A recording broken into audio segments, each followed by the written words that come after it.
Salutations révolutionnaires à tous.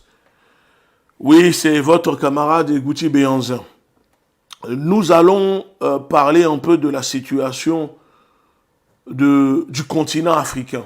Nous allons parler du Burkina Faso, du Niger, du Mali et de la République démocratique du Congo.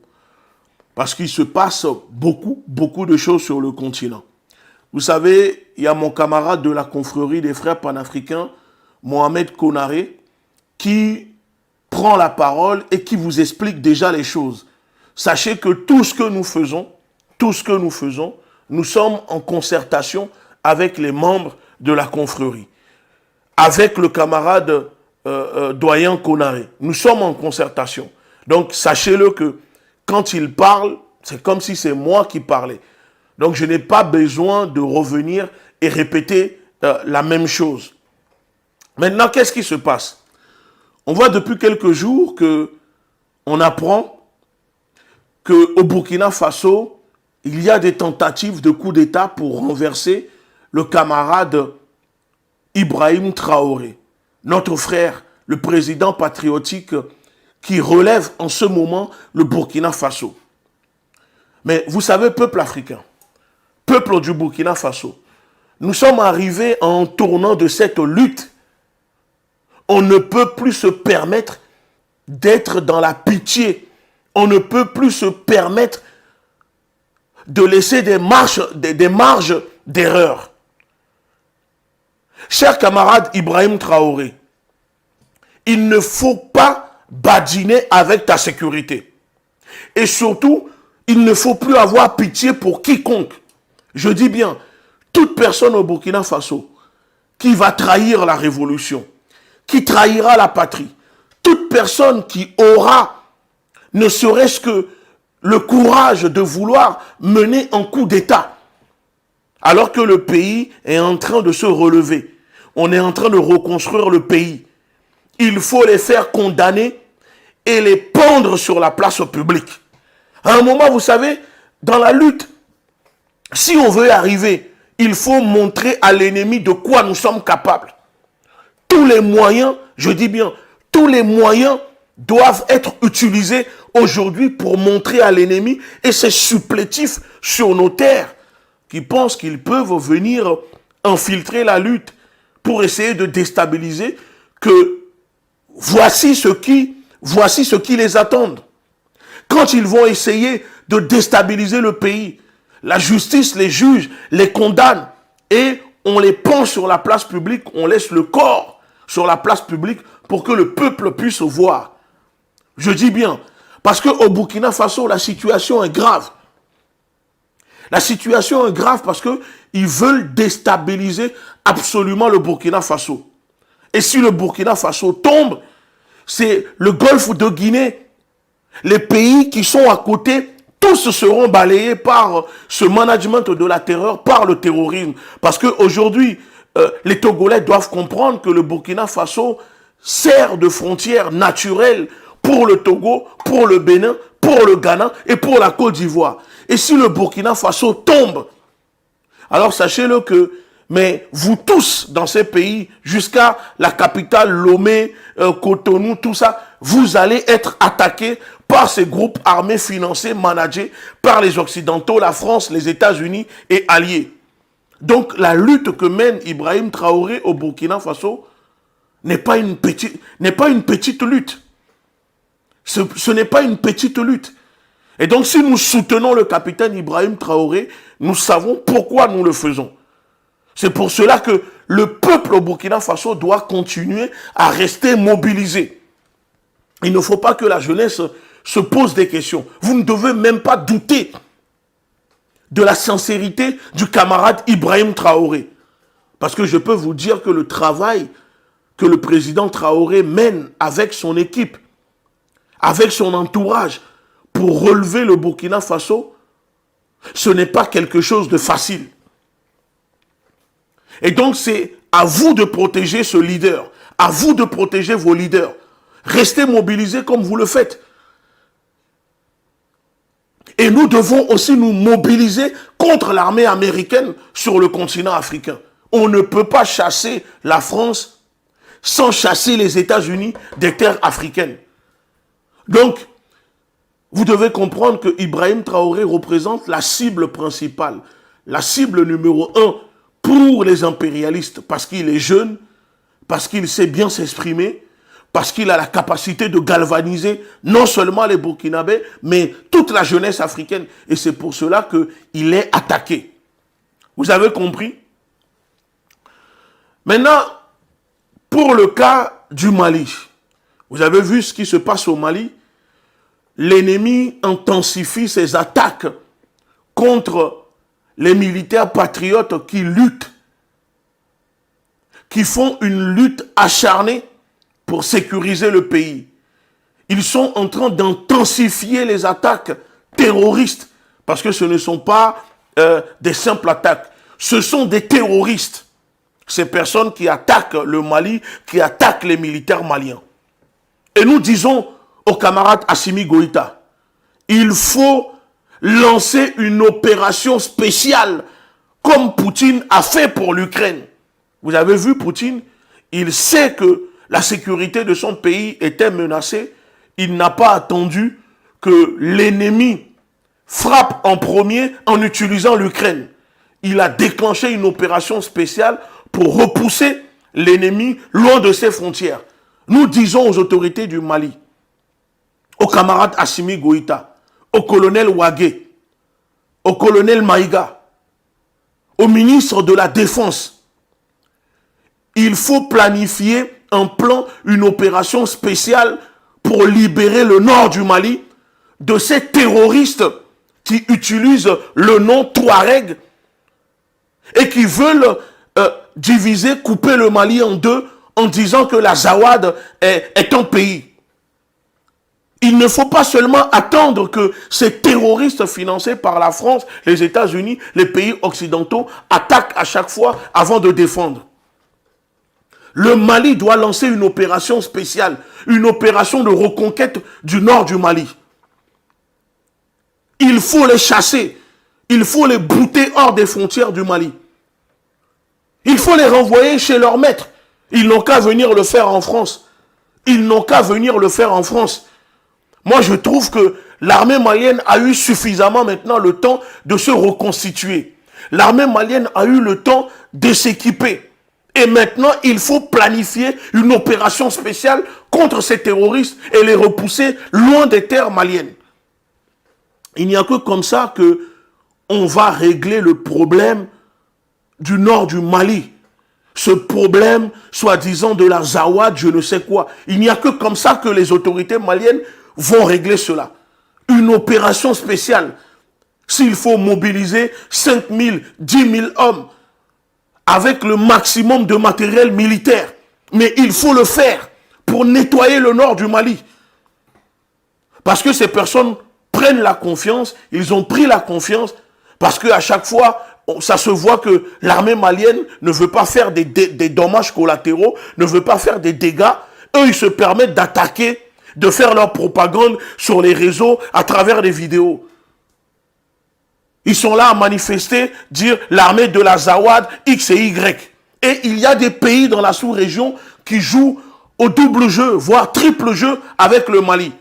N'ayons pas peur de le dire. N'ayons pas peur de reconnaître cela. Il faut lancer une opération spéciale. Et s'il faut mobiliser les hommes, il faut mobiliser le peuple malien. Acheter les équipements. Il faut nettoyer cette zone du nord du Mali de tous ces terroristes. Parce que ce sont eux qui déstabilisent le Mali. Ce sont eux qui empêchent l'armée malienne de faire correctement leur travail. Puisqu'ils sont soutenus par la France et alliés sur le continent. Voilà pourquoi il faut les chasser. Voilà pourquoi il faut une opération spéciale pour nettoyer, repousser ces menaces loin des frontières maliennes. Il faut les renvoyer en enfer. Il faut les renvoyer en enfer. Ces terroristes, il faut les renvoyer en enfer. C'est très important. À propos du Niger, vous savez, peuple du Niger, nous sommes avec vous. Nous vous soutenons. Nous sommes d'accord avec les positions que prennent les militaires le CNSP, les autorités, nous vous soutenons. Mais nous disons aux militaires, on ne peut pas prétendre libérer le Niger. On ne peut pas prétendre vouloir la souveraineté, la réelle indépendance, s'il y a encore des bases militaires étrangères. S'il y a encore d'autres forces étrangères au Niger, le Niger ne pourra pas se libérer. Nous disons que maintenant, nous allons enclencher, et nous devons enclencher la lutte contre les forces d'occupation américaines sur les terres africaines et aussi au Niger.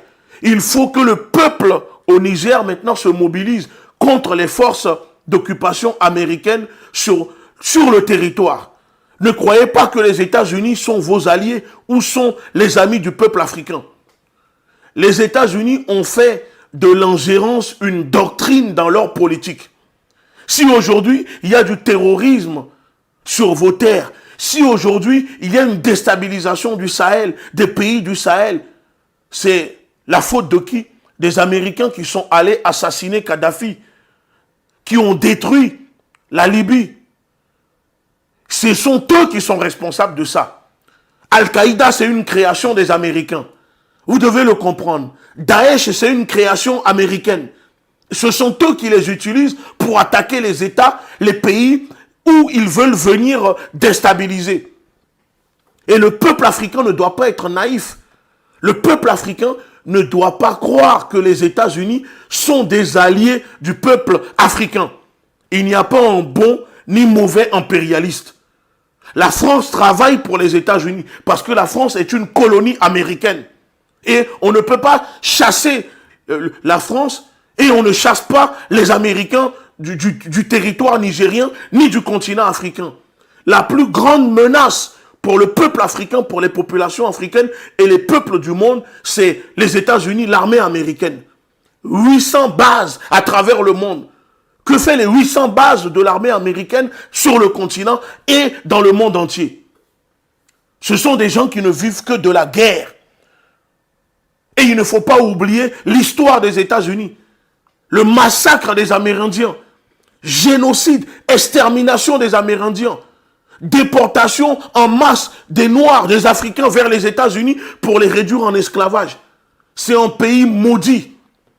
On ne peut pas collaborer, on ne peut pas travailler avec les États-Unis si on veut la souveraineté sur le continent africain. Donc quand je vois certaines personnes venir me dire, oui, l'armée américaine ne fait pas de l'ingérence dans les affaires du Niger, mais vous êtes naïfs. Vous êtes naïfs. Vous êtes naïfs. Il ne faut pas avoir peur de dénoncer et de demander le départ des forces d'occupation américaines au Niger et sur les terres africaines. Les deux, l'armée américaine, l'armée française, c'est deux visages d'une même pièce. Et on ne peut pas chasser l'une en laissant l'autre. Ce n'est pas possible. Ce n'est pas possible. Donc quand je vois les commentaires, par exemple, quand je dis qu'on ne peut pas, étant donné que les États-Unis se sentent invulnérables et intouchables au Niger avec leurs forces d'occupation, il est temps pour le peuple nigérien d'exiger le retrait complet des forces américaines du territoire. Parce que pourquoi devrions-nous seulement demander le départ des impérialistes français et pas des Américains? Et quand je parle de ça, je vois les commentaires sur la page, les gens qui disent oui, mais les États-Unis ne s'ingèrent pas dans la politique du Niger, il ne faut pas chasser deux lièvres à la fois, on chasse d'abord la France ou on peut travailler avec les États-Unis. Mais comment voulez-vous la souveraineté, l'indépendance si vous voulez travailler avec les États-Unis? Les États-Unis sont pires, je dis bien, sont pires que les Français. Et donc si on chasse les Français, il faut enclencher, il faut lancer des mobilisations. Nous invitons le peuple, les mouvements, la société civile au Niger, lancer des mobilisations, des manifestations pour exiger le départ des forces d'occupation américaines du Niger. Ces forces ne sont pas là pour quitter le territoire. Vous avez vu l'armée américaine développe des bases uniquement pour les drones. C'est avec ces drones qu'ils assassinent les leaders sur le continent africain. C'est avec ces mêmes drones qu'ils font la guerre aux peuples opprimés sur le continent africain. Parce que pour les États-Unis, il est hors de question de voir les pays africains mener une coopération, des relations avec la Chine, la Russie, etc. Donc pour eux, ils sont en train d'envahir l'Afrique. Ils sont en train d'envahir le Niger. Et on ne peut pas ne pas exiger le départ des forces d'occupation américaines sur le sol africain, excusez-moi, et notamment au Niger. Donc quand je lis des commentaires, les gens qui disent oui, l'armée américaine n'est pas au Niger pour rester. Mais l'armée américaine est au Niger pour faire quoi? Si l'armée américaine n'est pas au Niger pour rester. Et il y a d'autres qui disent que va apporter le départ des USA du Niger? Si la France est une sangsue, est-ce le cas des États-Unis? Ne nous lançons pas dans des guerres inutiles. Ce n'est pas comme ça qu'on développe un pays. Donc, vous allez développer un pays en laissant les forces d'occupation américaines dans votre pays. Citez-moi un pays qui est souverain et qui possède des bases de forces d'occupation étrangères sur leur terre. Aucun pays. Mais si demain, il y a une base américaine au Niger, alors le Niger doit ouvrir aussi une base américaine, une base nigérienne aux États-Unis. C'est ce que nous disons. On ne veut pas des bases militaires sur nos terres. Que ce soit des bases militaires de la Russie, de la Chine, des États-Unis, de la France, on ne veut pas. Ce que nous disons, c'est la libération de nos terres. Et s'il y a des gens qui veulent travailler avec nous, alors qu'ils nous donnent les matériels, qu'ils nous donnent les moyens pour lutter et défendre nos terres. Mais on ne veut pas de base militaire. Sauf si le peuple souverain le demande.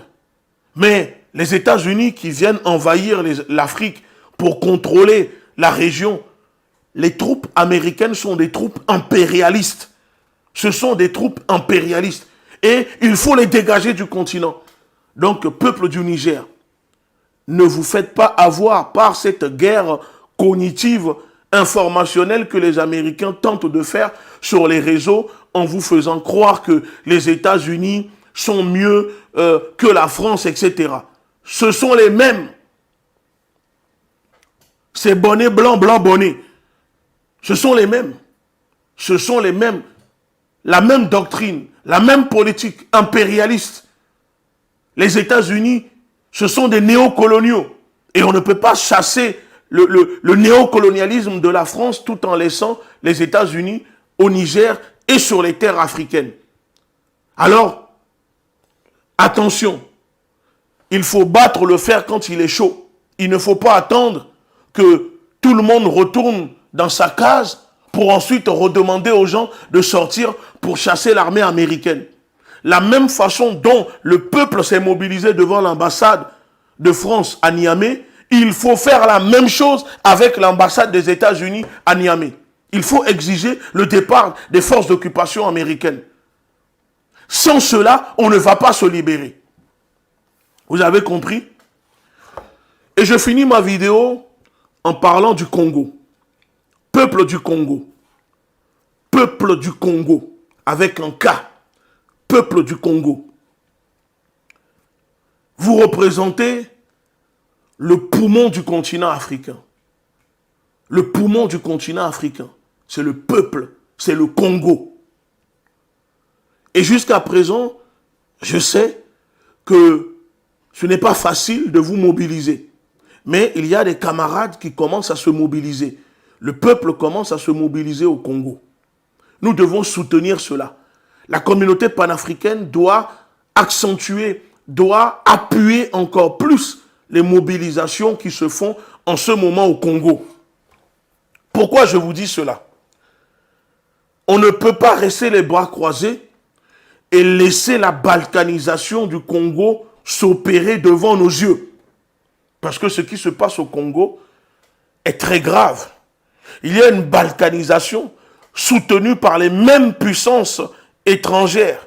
Les États-Unis, la France, la Belgique, la Grande-Bretagne, qui soutiennent les terroristes du M23 qui massacrent à l'est du pays, pendant que dans la capitale, la bourgeoisie comprador, la bourgeoisie corrompue, les politiques dansent, boivent de l'alcool et sont dans la fornication à outrance. À l'est du pays, on tue, on génocide et dans le plus grand silence.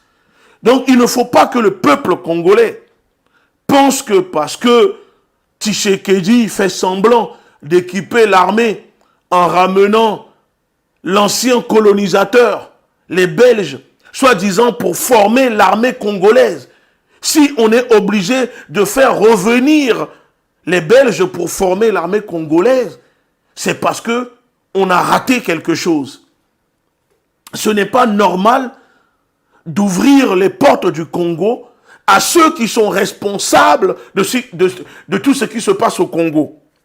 Parce que vous savez que eux tous soutiennent Paul Kagame, le génocidaire, le criminel, le terroriste politique, président du Rwanda, soutenu par la communauté occidentale. Ce sont eux qui sont responsables de ce qui se passe au Congo. Donc nous disons au peuple congolais, il faut se lever maintenant. Vous avez vu comment ils n'hésitent pas à massacrer devant la base onusienne, tout simplement parce que le peuple congolais manifeste. L'infiltration des terroristes du M23 dans le pays. Il y a des hommes politiques au Congo qui sont complices de cela. Le peuple du Congo doit se réveiller. Sortez de ces églises de sommeil, d'éveil. Sortez de la distraction, du divertissement. Ce qui se passe au Congo est grave. Parce que le Congo, je répète, représente le poumon du continent africain. Et si tous ces pays sont présents, ils ont transformé le pays en enfer sur terre. Le Congo est transformé, est devenu l'enfer sur terre. Parce qu'ils ne veulent pas que le peuple puisse jouir de ces biens, de ces richesses naturelles minières que possède le sous-sol du Congo. Mon camarade, le doyen Konaré, ne cesse de vous le dire. Nous devons nous mobiliser. Nous devons nous mobiliser. Rien que pour l'esprit de Lumumba. Rien que pour l'esprit de nos ancêtres, de nos dévanciers. Il faut que le peuple congolais se lève, se mobilise. Arrêtez la politique politicienne. La politique politicienne, c'est ça qui détruit le Congo. Parce que tout le monde veut manger, tout le monde veut sa part. Pendant ce temps, on massacre les Congolais. On tue les femmes, on tue les enfants, on tue des bébés. Et cela n'indigne personne. On a même arrêté de compter les morts au Congo, tellement que ça n'intéresse plus personne, ni les médias. Il faut que les Africains comprennent que l'Afrique ne sera pas libérée si le Congo n'est pas libéré. Parce que le Congo représente le poumon de l'Afrique. Vous ne pouvez pas libérer le cœur si les poumons ne fonctionnent pas. Donc quoi qu'il arrive, qu'on le fasse maintenant ou après, tant que le Congo n'est pas libéré, l'Afrique ne sera pas libérée à 100%. Et il y aura toujours des problèmes. Parce que le Congo a tout ce qu'il faut pour faire fonctionner le reste du continent africain. On doit continuer à se battre. Il faut chasser l'armée française, l'armée américaine, les forces d'occupation impérialistes qui occupent les terres. Il faut les chasser du continent africain. Je dis que maintenant le mot d'ordre que nous sommes en train de donner, c'est une grande manifestation à l'échelle continentale, une grande manifestation internationale. Le mot d'ordre, c'est le départ des forces d'occupation américaines sur les terres africaines. C'est ça maintenant la priorité. Nous allons les chasser. Il ne faut pas que les États-Unis pensent que la France va quitter et que eux vont rester sur les terres africaines. Non, non, non, non, non, non. Vous allez quitter aussi, vous allez plier bagage. C'est tout ce qu'on vous demande. Sur ce, bonne journée.